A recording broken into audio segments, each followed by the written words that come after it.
El Principito, de Antoine de Saint-Exupéry. Capítulo 1. Cuando yo tenía 6 años, vi una vez en un libro sobre la selva virgen, que se llamaba Historias vividas, una preciosa estampa. La imagen representaba una serpiente boa que engullía a una fiera. Aquí tienen una copia del dibujo. El libro decía: las serpientes boas engullen su presa entera sin masticarla. Así, duermen tranquilamente sin moverse durante los 6 meses que dura la digestión. Ello me llevó a reflexionar mucho sobre las aventuras de la selva y a la vez logré trazar mi primer dibujo con un lápiz de color. Fue mi dibujo número 1 y era así. Mostré mi obra maestra a las personas mayores y les pregunté si mi dibujo les daba miedo. Ellos me respondieron: ¿por qué nos habría de atemorizar un sombrero? Pero mi dibujo no representaba un sombrero, sino una serpiente boa que digería un elefante. Dibujé entonces el interior de la serpiente boa, a fin de que las personas adultas pudieran comprender, pues los adultos siempre necesitan explicaciones. Mi dibujo número 2 era así. Las personas mayores me aconsejaron abandonar el dibujo de serpientes boas, ya mostraran su interior o su exterior, y que pusiera más interés en la geografía, la historia, el cálculo y la gramática. Y fue así como abandoné, a la temprana edad de 6 años, una magnífica carrera de pintor, descorazonado por el fracaso de mis dibujos número 1 y 2. Las personas mayores nunca comprenden por sí solas las cosas, y resulta muy fastidioso para los niños tener que darles continuamente explicaciones. Por lo tanto, tuve que elegir otro oficio, y aprendí a pilotar aviones. Volé por casi todo el mundo, y debo reconocer que la geografía me fue de gran utilidad. Gracias a ella puedo reconocer al primer vistazo las tierras de China y distinguirlas de las de Arizona, lo cual es de gran ayuda en caso de que uno llegue a encontrarse perdido en la oscuridad de la noche. Es así como me he relacionado con mucha gente seria, como he vivido mucho entre adultos y los he visto muy de cerca. Pero esto no me ha servido para cambiar mi opinión respecto a ellos. Cuando encontraba alguna persona que parecía inteligente, ensayaba mi experiencia de mostrarle mi dibujo número 1, el cual siempre he conservado. Con ello quería saber si en verdad era comprensiva, pero siempre encontraba la misma respuesta: es un sombrero. En cuyo caso no le hablaba de serpientes boas, ni de selvas vírgenes, ni de estrellas, me olvidaba de mi mundo y le hablaba del suyo, del bridge, del golf, de política y de corbatas.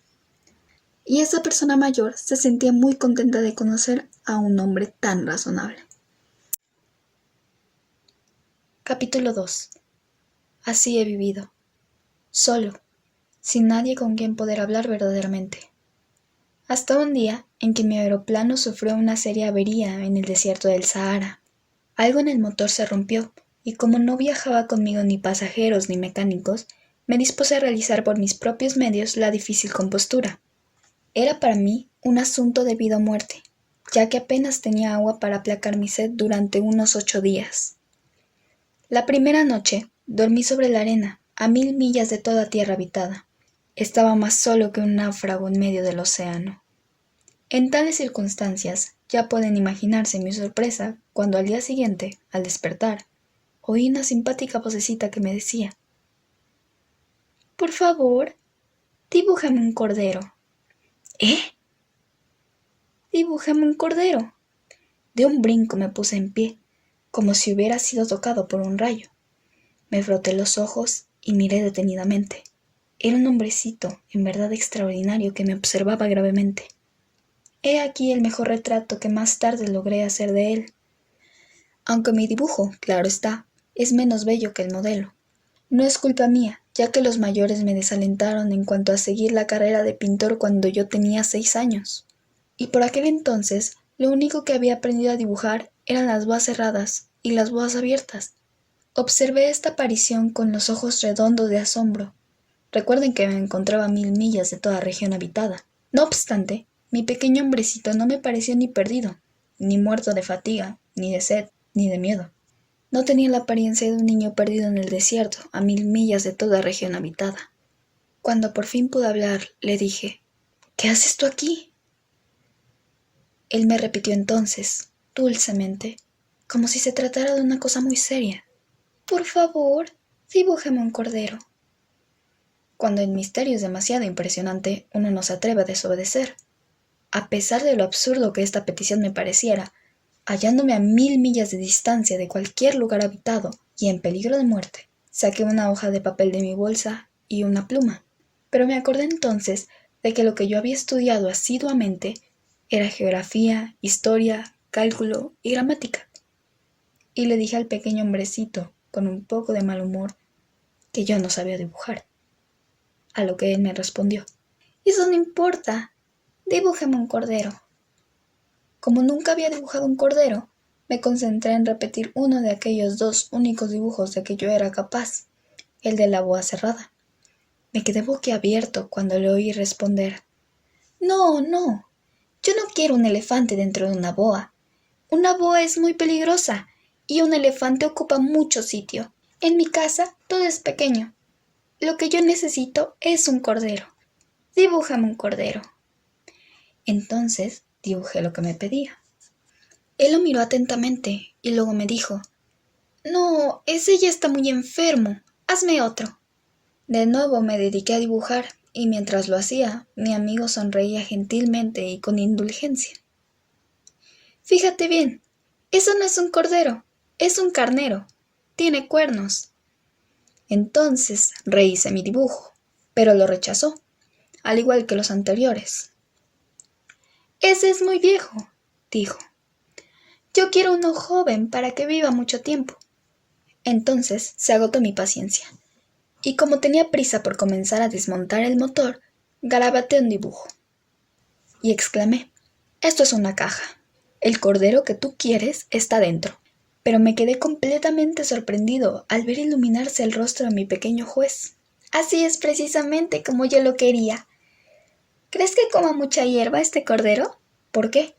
«Porque en mi casa todo es pequeño». «Con la que haya le alcanzará, porque te he hecho un cordero muy pequeño». Inclinó su cabeza hacia el dibujo y exclamó: «No tan pequeño como tú dices. Mira, se durmió». Y fue así como conocí al Principito. Capítulo 3. Me tomó tiempo entender de dónde había venido el Principito. Él me hacía muchas preguntas y, sin embargo, parecía no darse por enterado de las mías. Fueron palabras pronunciadas al azar las que después, pensándolas bien, dieron respuesta a mis múltiples interrogantes sobre el Principito. Cuando él vio mi avión por primera vez, no voy a dibujar el avión porque es un dibujo demasiado complicado para mí, me preguntó: «¿Qué es esa cosa?» «No es una cosa, es un avión. Vuela, es mi avión». Me sentí orgulloso al señalarle que sabía volar. «¿Cómo? ¿Caíste del cielo?» «Sí», dije modestamente. «Eso es divertido». Y soltó una gran carcajada que me irritó. No me gusta que se burlen de mis desgracias. Después, el Principito añadió: «Así que tú también vienes del cielo. ¿De qué planeta llegaste?» Alcancé a ver cierta luz en el misterio de su presencia, y le pregunté bruscamente: «¿Entonces vienes de otro planeta?» Pero no me respondió. Movió la cabeza dulcemente observando mi avión. «¿Con esta cosa?», dijo. «No puedes haber venido de muy lejos». Y se sumergió en una somnolencia que duró un buen rato. Después sacó el cordero de su bolsa y, olvidándose de todo, se entregó a la contemplación de su tesoro. Ya se pueden imaginar lo intrigado que me dejó esa semiconfidencia. Entonces traté de saber más al respecto y le dije: «¿De dónde vienes, hombrecito? ¿A dónde quieres llevarte mi cordero?» Después de meditar unos instantes en silencio, me respondió: «Lo que está muy bien es la caja que me diste, pues durante la noche servirá como casa». «Claro, y si te portas bien, te daré una cuerda para atarlo durante el día y una estaca también». La proposición no pareció gustarle. «¿Atarlo? ¡Qué idea tan extraña!». «Pero si no lo atas, se irá y se te perderá». Y mi amigo volvió a reírse. ¿Pero a dónde quieres que vaya? No sé, posiblemente hacia adelante, siempre derecho. Entonces dijo gravemente: no importa dónde vaya, el lugar en que vivo es muy pequeño. Y melancólicamente añadió: hacia adelante, siempre derecho, no se puede llegar muy lejos. Capítulo 4. Había aprendido una segunda cosa muy importante: que el planeta del cual era originario el Principito no era más grande que una casa. Esto no me extrañó mucho, porque yo ya sabía que además de los grandes planetas como la Tierra, Júpiter, Marte, Venus, a los cuales se les había dado nombre, hay centenares de planetas más, a veces tan pequeños que resulta incluso muy difícil verlos con el telescopio. Cuando un astrónomo descubre alguno, le pone un número. Lo llama, por ejemplo, asteroide 3251. Tengo serias razones para creer que el planeta de donde venía el Principito era el asteroide B612. Este asteroide no ha sido visto más que una vez con el telescopio, en 1909, por un astrónomo turco. Este señor hizo una gran demostración de su descubrimiento en un congreso internacional de astronomía, pero su vestimenta no inspiró confianza al público y nadie le creyó. Las personas adultas son así. Afortunadamente para la reputación del asteroide B612, un dictador turco impuso a su pueblo, bajo pena de muerte, la obligación de vestirse a la usanza europea. El astrónomo volvió a dar la noticia de su descubrimiento en 1920, y como lo hizo con un traje muy elegante, aquella vez todo el público estuvo de acuerdo con él. Es para satisfacer a los adultos que les he contado todos esos detalles sobre el asteroide B612, así como su número, ya que los adultos tienen gran afición y respeto por los números. Cuando se les habla de un nuevo amigo, jamás preguntan lo esencial, jamás inquieren cómo es el timbre de su voz, cuáles son sus juegos preferidos. ¿Colecciona mariposas? Sino que preguntan: ¿qué edad tiene? ¿Cuántos hermanos tiene? ¿Cuánto pesa? ¿Cuánto gana su padre? Y cuando obtienen las respuestas a estas preguntas, creen que ya conocen a las personas. Si decimos a los adultos: he visto una bella casa de ladrillos rosas, con geranios en las ventanas y palomas en el techo, ellos no logran imaginarse dicha casa. Hay que decirles: he visto una casa de 100.000 francos. Y solo así exclaman: ¡qué hermosa! Y es por esta forma de ser de los adultos que la prueba de que existió el Principito es que reía, que era encantador, que quería un cordero, no lo entienden, ni lo creen. Sin embargo, cuando uno quiere un cordero, es porque uno existe. Pero si se les dice esto a los adultos, se mostrarán incrédulos y dirán que uno se comporta como un niño. Ahora bien, si se les dice: era originario del asteroide B612, entonces se mostrarán convencidos y no habrá más preguntas. Así son las personas mayores. Por lo tanto, los niños deben ser condescendientes con ellos. Pero claro, nosotros, que sí comprendemos la vida, podemos burlarnos de los números. A mí, por ejemplo, me hubiera gustado comenzar esta historia a la manera de los cuentos de hadas.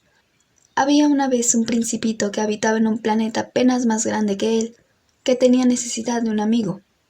Para aquellos que saben lo que es la vida, esto me hubiera sonado mucho más verdadero. No me gusta que se lea mi libro a la ligera, pues me entristezco cuando hablo de estos recuerdos. Hace ya 6 años que mi amigo se fue con su cordero.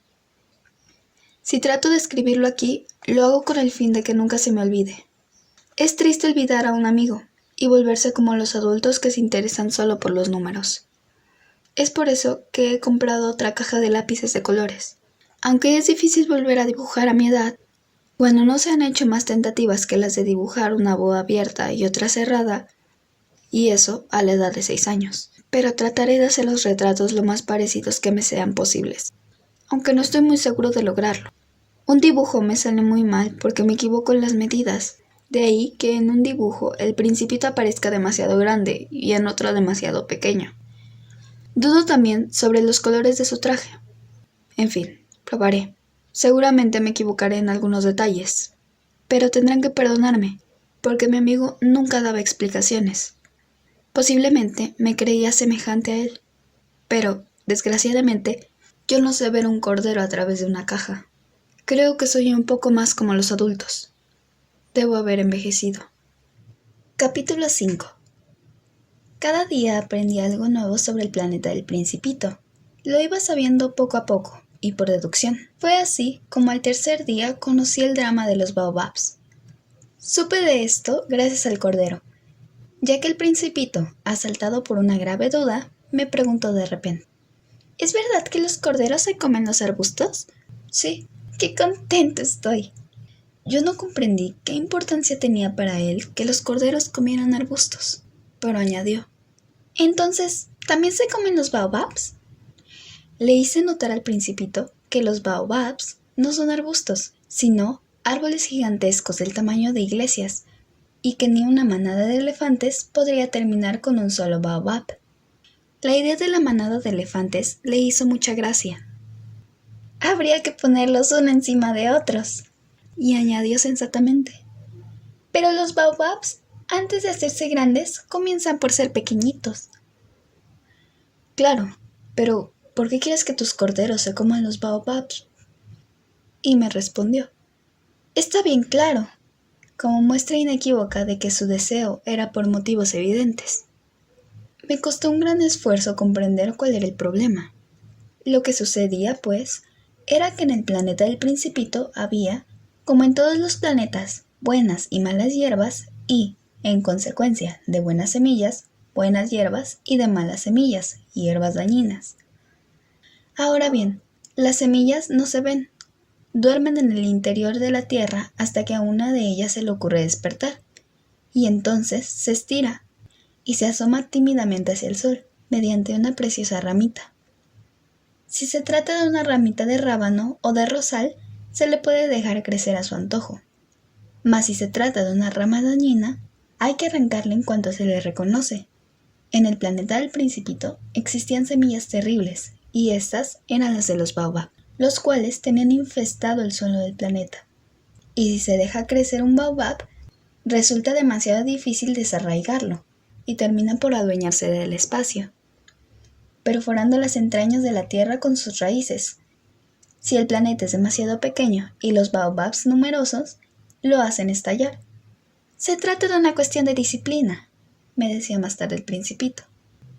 Cuando termina uno su aseo matinal, hay que ocuparse de limpiar con esmero el planeta, arrancando las pequeñas plantas de los baobabs, las cuales hay que saber distinguir de los rosales, ya que se parecen mucho cuando son pequeñas, y es un trabajo fácil, pero fastidioso. Un día me aconsejó que me dedicara a trabajar en un buen dibujo para explicarle esta situación a los niños de mi planeta. Pues si llegaran un día a viajar, el dibujo les sería útil. En ocasiones no implica peligro alguno postergar un quehacer, pero tratándose de baobabs siempre provoca una catástrofe. Conozco un planeta habitado por un perezoso, el cual descuidó el crecimiento de 3 arbustos. Y bajo indicaciones del Principito, dibujé el planeta. Me molesta adoptar la actitud de un moralista, pero el peligro de los baobabs es conocido por muy pocos. Y los riesgos que corren los que se pierden en un asteroide son tantos y tan graves que por una vez doy olvido a mis reservas y les digo: niños, cuidado con los baobabs, con el objeto de prevenir a mis amigos de un peligro que les acecha desde hace tiempo. Me he puesto a trabajar con ardor desconocido en este dibujo. Esta lección la creo digna de atención. Posiblemente ustedes preguntarán: ¿por qué no hay en este libro otros dibujos tan majestuosos como el de los baobabs? La respuesta es bien simple. He tratado de hacerlos, pero no tuve éxito. Cuando hice el de los baobabs, me alentaba el impulso de la urgencia.